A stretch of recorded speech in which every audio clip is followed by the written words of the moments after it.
Assalamu alaikum. Welcome to Ruxana Foundation's YouTube channel.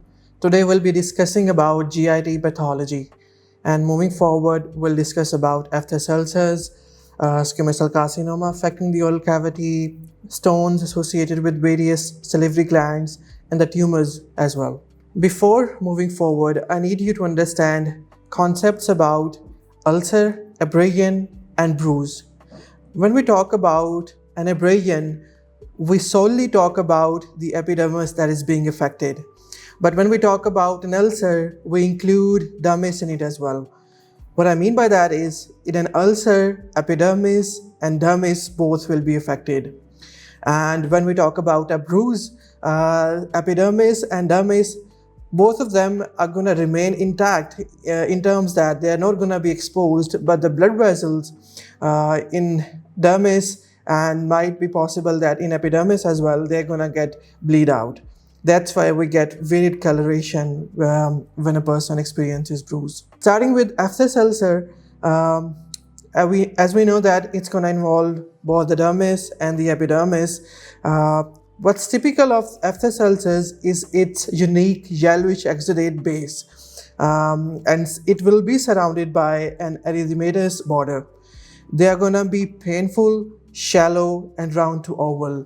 It's very important to know that they most of the times are benign, and if a person experiences recurrent episodes of Aphthous ulcers, they need to be evaluated for celiac disease, IBD, SLE, Behçet syndrome, or even HIV infection. I'm going to show a picture here.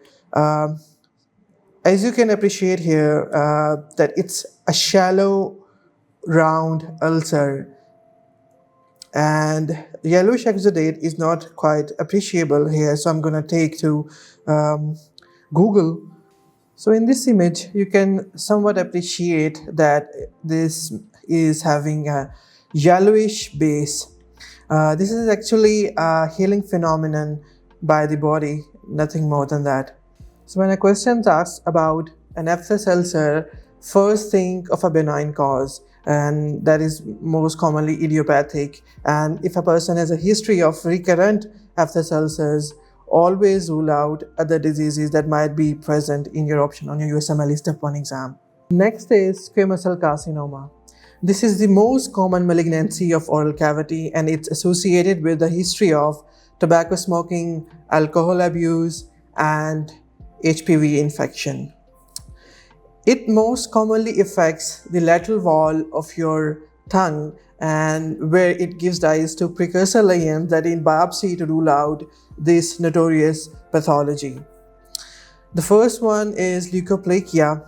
Here you can see how the lateral border of the tongue is covered by a whitish patch, and this with a history of smoking, alcohol abuse, and even an HPV infection should ring a red flag to rule out a pathology that might be malignant. In this image, you can clearly appreciate how the margins are irregular and give an appearance of raised borders. So if a person has a history of smoking, alcohol abuse, always rule out a malignancy here by biopsying this lesion. The other lesion that might appear on the lateral border of tongue is the erythroplakia. Erythro means red, and you can see how this appears as a red lesion. This in the center seems to be that the cancer has already proliferated and given its origin. So in this person, the likely cause for this erythroplakia is the cancer of the oral cavity, most likely the squamous cell carcinoma. The next topic is about stone formation in the salivary glands. Before moving forward, I'd like to explain the classification of salivary glands. So the major salivary glands are parotid gland, submandibular gland, and sublingual gland. Most of the high-yield concepts tested on USMLE Step 1 are going to be linked to these three major glands. About the minor salivary glands, there are approximately 600 to 1000 glands, and they're found on your lips, cheeks, tongue, palate, pharynx, and they do not have any distinct capsule, which is a unique feature for major salivary gland, let's say parotid gland.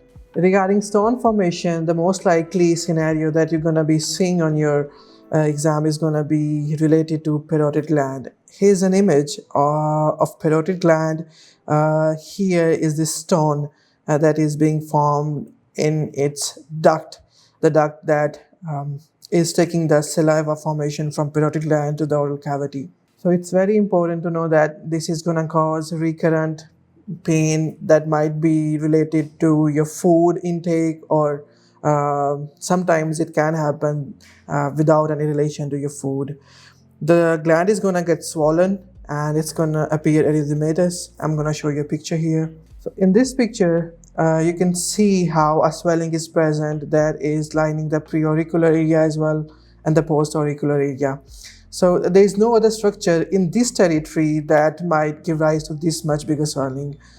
So the pathology is definitely going to be lying somewhere in the parotid gland. See how this is erythematous and is indicative of some inflammation being going on. When we talk about a malignant tumor or a benign tumor associated with the parotid gland, it is not going to give you signs of inflammation like these that are apparent here. So this can help differentiate sialolithiasis and the inflammation associated with it from the malignant gland tumors. The things that are associated with the sialolithiasis and causing it, the number one would be dehydration. This is gonna apparent in people who are malnourished. They're gonna get their parotid gland swollen. Parotid gland can also be swollen in terms of eating disorders like bulimia nervosa, but in that case, it's most likely going to be without any stone formation, but there definitely will be a chance of stone formation in those pathologies as well. The second can be trauma. Trauma leads to local inflammation that will provide a nidus for bacterial proliferation, and from there on minerals can get deposited. Let's say calcium might get deposited in the gland that will lead to the formation of stone. Sialadenitis is simply the inflammation of the gland that can happen with stone formation and without even it being present. What's important is that the most common bacteria associated with sialadenitis is Staph aureus. There can be inflammation in terms of mump virus. It is also high yield concept to know. Sjogren's can also lead to inflammation of the major salivary glands through immune mediated mechanisms. So three high yield points being discussed here. The next thing we're going to discuss is about the salivary gland tumors. Moving forward, I need you to understand that there's a certain WHO classification of tumors that differentiate between the benign and the malignant ones. First, the benign epithelial tumors. This is a list of all the tumors that appear benign. It's not high yield to memorize all of these, but having a concept in mind that there's a vast pathology of benign tumors is important for you to highlight, because sometimes the examiner might give benign tumors in options, and with one option that would be malignant, and the scenario would be poised around finding a malignant cause. So in terms of that, in terms of those questions, it's going to benefit you to know that these are the benign tumors and these are the malignant tumors. Pleomorphic adenoma and Warthin tumor, these are the two tested concepts on USMLE Step 1. Malignant tumors, if we talk about those, the Mucoepidermoid, adenoid, cystic, this is high yield. In addition to this, cystadenocarcinoma, this is high yield. But for major salivary gland tumors, I think these should cover the high yield things. Soft tissue tumors, hematolymphoid. It's important to know that non-Hodgkin's lymphoma can arise from salivary gland tumors. And lastly, metastatic not high yield for USMLE Step 1. These key points you should keep in mind that pleomorphic adenoma is the most common benign tumor overall. Warthin's is almost exclusive to parotid. Mucoepidermoid carcinoma, it's the most common malignant salivary gland tumor. If a person comes to the clinic with pain areas that is supplied by the facial nerve and has a swelling somewhere around his preauricular or postauricular region, you should rule out malignant salivary gland tumor. What I'm saying this is because the possibility of facial nerve involvement with malignant gland tumors is more as compared to the benign tumors. There is no hard and fast rule that benign tumors are not going to be associated with facial nerve involvement. It can happen with benign tumors as well, but most likely the scenario that will be tested is going to be about malignant tumor if they say that facial nerve is also involved. I'm going to show you the territory of facial nerve so you have an idea what are the areas that the facial nerve supply and the symptoms that a patient might appear if the tumor gets malignant. See here how there are 5 branches coming out of the main facial nerve, making its way from here and going to the temporal area, the zygomatic area, the buccal area, and here in the cervical area as well. And when a tumor is gonna arise, it's gonna impinge on these facial nerve branches and make the patient feel pain in these regions.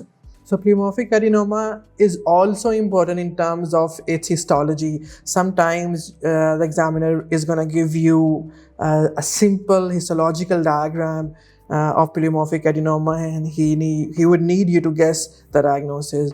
I'm showing you how pleomorphic adenoma is going to appear on histology, but keep in mind that 2 key components of the histology of pleomorphic adenoma are chondromyxoid stroma and the epithelium.